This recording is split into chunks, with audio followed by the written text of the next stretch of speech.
So, my first question would be, and you obviously gained really privileged access to those people in the forest, and also the part that was in England fighting the both mines. So I was just wondering, what was your intent? What were you trying to showcase in this movie? What were you trying to bring to light? And how did you manage to create such privileged relationships? I really came to this film as more of an activist than a filmmaker, and I set out to show what it's like to be someone participating in these movements, and tell the truth of what these people are about, and just show the humanity of people on the front lines. Um, so really, I feel like I'm telling the story of my kind of extended community of the climate movement in Europe, because I think we can't rely on the mainstream media to tell these stories. We have to tell them ourselves. Um, so in a way, kind of coming from a background of taking part in direct action protests, the film was also direct action in a way, not waiting for someone else to come and tell this story, just to tell it ourselves, take it into our own hands. And another layer of the intention is just to channel that truth into inspiring people to get involved with these movements, because we need more people. We need more people resisting, and we need so many more of us to feel empowered that we can do something to make a change, and we can stand up against these systems of destruction and exploitation, and to show how the tide can be turned. Thank you so much. Um, and also, yeah, that's really interesting. Documentary making as direct action. Thank you for this.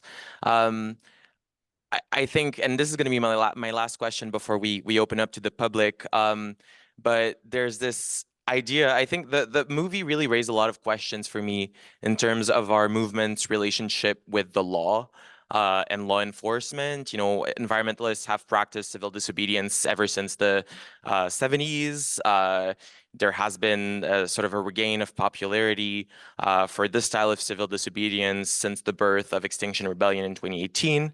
And it just struck me also how those people are putting their lives in the hands of the police when they're hanging in the trees or lying in the tunnels. And coming from North America, I think that the police, especially when it comes to the most marginalized communities, which also happen to be on the front lines of the environmental crises, uh, police just gets away with murder very easily, and I think that the people who are the most vulnerable to that are very aware of that. So my question is, the people in the movie face jail time, so much repression that we see in the movie, and how do you think that it strategically impacts or defines the movement in terms of long-term sustainability, ability to expand? Personal consequences also for people getting involved. I'm thinking about resources it takes for bailout, legal defense, and also about just like the chronic pain that some of my friends have experienced and still experience from being arrested 5 years ago with like, pain compliance tactics and such that are methods that are used by police. So yeah, how does that, where does that come into this tactical reflection of the movements that you've represented in the movie? So I think whatever kind of tactics we use in the climate movement, it's there's a or I think there'll always be a common thread or a common necessity for to enter into this collective confrontation with the powers that be, with the state, with fossil fuel corporations, with elites, with the police. And in lots of ways, it's arrests and repression are part and parcel of that. And it's not very nice. It's not very pleasant, but I think it's it's a necessary step towards making change. Because if we're really causing problems for the system, then they're gonna fight back, and that comes in their monopoly of violence, their monopoly of being able to incarcerate people, being able to arrest people. So yeah, considering that, we have to. I don't think we can shy away from that, to be honest. Um, so what it comes down to is looking after each other. Um, I guess a lot things have changed since making this film. Most of the story unfolds in 2018, and particularly in the UK, we've seen a massive increase in police repression. New laws have been brought in order to clamp down on protests. Peaceful environmental protesters are getting quite long prison sentences in some circumstances. And I think um, in some ways, like we kind of maybe have to take some solace in that we know it's having an impact, because otherwise they wouldn't be trying to suppress us. Um, but that said, of course, it does raise questions over the sustainability of the movement, because it raises the stakes. But I don't really see an alternative. Um, I don't see a way to really confront the state and to confront corporate power um, without these outcomes. Um, yeah, and I guess the film, a lot of the people in the film, and myself included, have privileges, which mean that entering into that confrontation with the state, um, we'll have different outcomes that put us in less danger. But I think it's important we have to use that privilege, um, and we shouldn't shy away from that. Um, of course, like we can't we have to have awareness of that, and we can't abuse it. Um, but yeah, I think it's almost, yeah. I often think of the, like, Gandhi's phrase of first they ignore you, then they laugh at you, then they fight you, then you win. So if we're at the stage of being fought, then that means we're one step closer to winning. Um, Thank you. And I'm going to afford myself like a last question, but you quickly alluded to the sabotage tactics also that have been used by those movements. So burning, for example, heavy machinery, cutting power. Um, where do you see that coming in with the idea that, of course, arrest in that case is a risk and the charges tend to be much greater. But it's also not necessarily like a known outcome, or it's not necessarily like an inevitable outcome. but I think with the situation as grave as it is, escalation is justified, and perhaps people would argue that it's inevitable. Um, and we see throughout history that a diversity of tactics proves to be a strength of movements for change. So I think it's always about striking the right balance, where often I think civil disobedience, where people are accountable for their actions, and it carries less risk. It carries, a human face to people resisting. Um, that's always going to be really important. But at the same time, it's having something that's if that's not working, then people are going to feel like it's justified to do something more radical, and perhaps that actually makes the civil disobedience appear more kind of palatable for the general public or for um, the people running society as this kind of radical flank effect. And of course, as repression for people taking part in non-violent direct action um, increases and increases, then people are gonna feel like they have to do something that still has an impact, but without the accountability, without the arrest and repression. Um, so clamping down on peaceful protests can see a kind of backfire effect if it results in some people seeking an escalation through sabotage.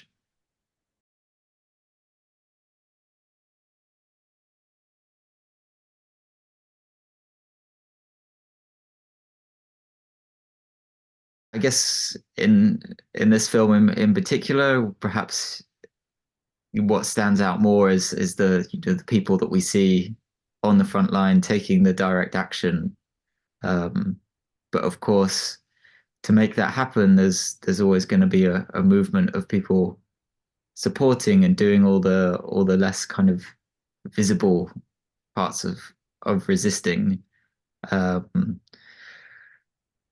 which are essential for direct action to take place. So I think there's always a place for people that maybe don't feel like they can put themselves in harm's way or take risks with the law.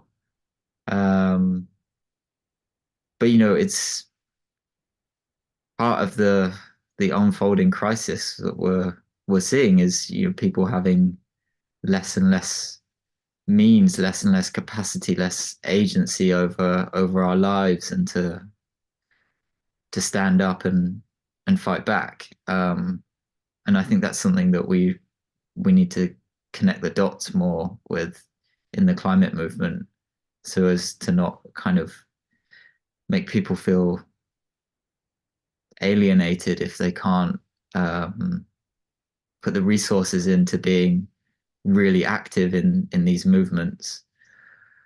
Um, yeah, I hope that kind of speaks to your question.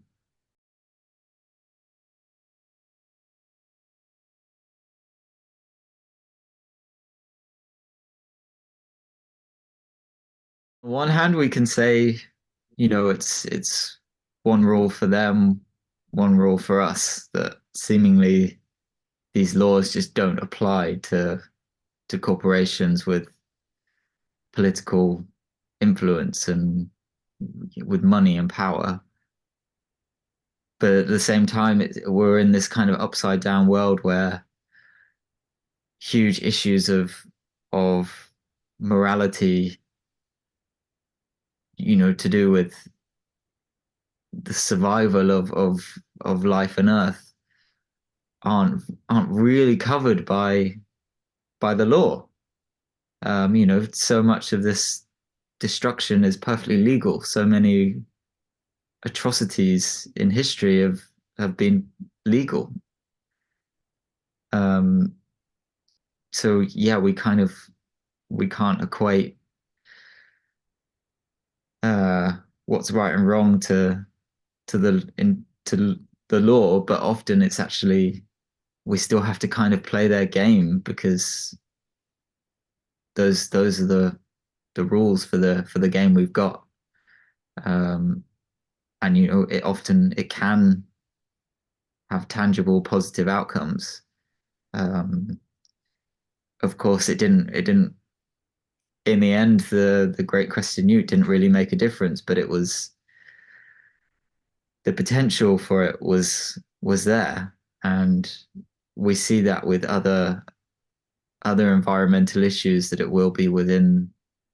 We have to challenge things within specific legal frameworks rather than just whether it's whether it's moral or how it affects future generations, etc.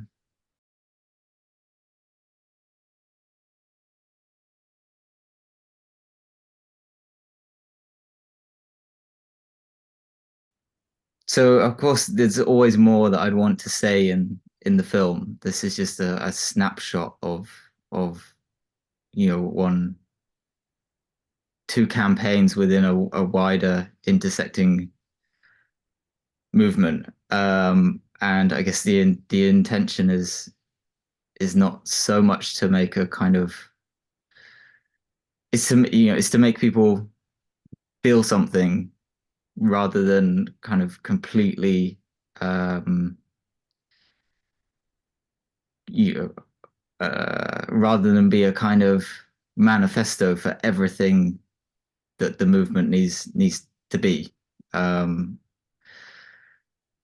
so, but yeah, I can speak a bit about what's happening in the UK now, and we are definitely looking beyond the kind of the limitations of climate. I think often when we talk about the climate movement, we're just really we're talking about so much more. Um,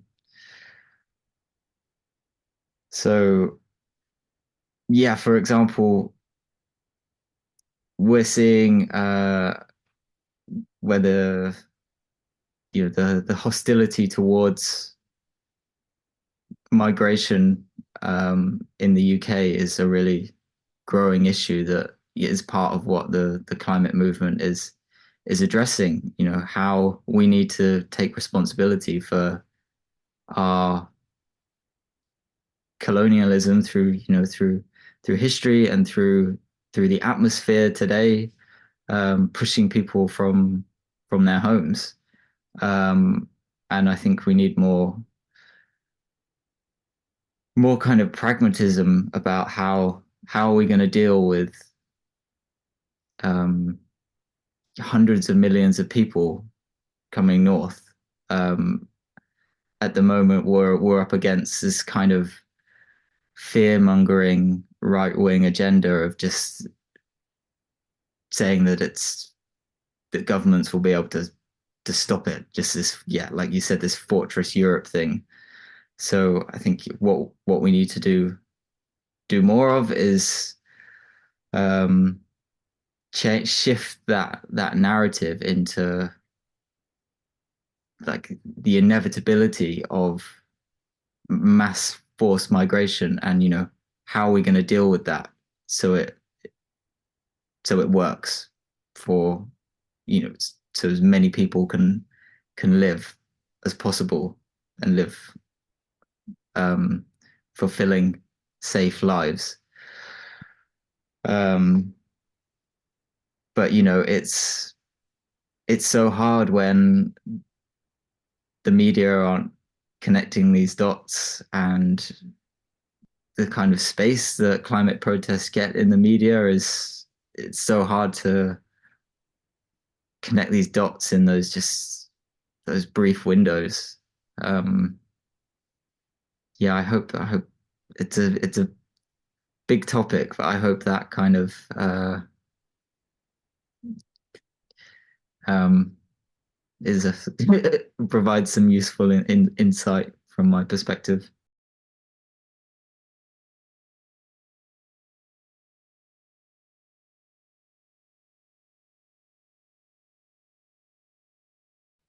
It's ongoing with sharing this film to the world. So it's recently come out online on Vimeo on demand. So please do tell your friends and your foes to watch the film. It really does make a difference.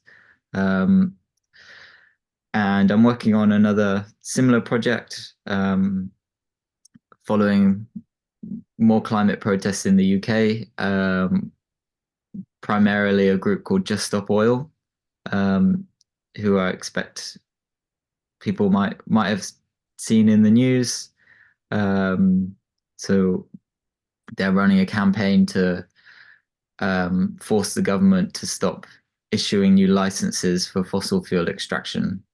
And they've done a lot of controversial, eye-catching, disruptive protests like blocking roads, doing stunts like interrupting sporting events and uh, throwing soup over paintings. So that's the next film. It's going to be called Everything is Fine, and keep a lookout for it. We're going to be running a crowdfunding campaign quite soon. And if you follow Finite on social media, you can find out about that film when it comes.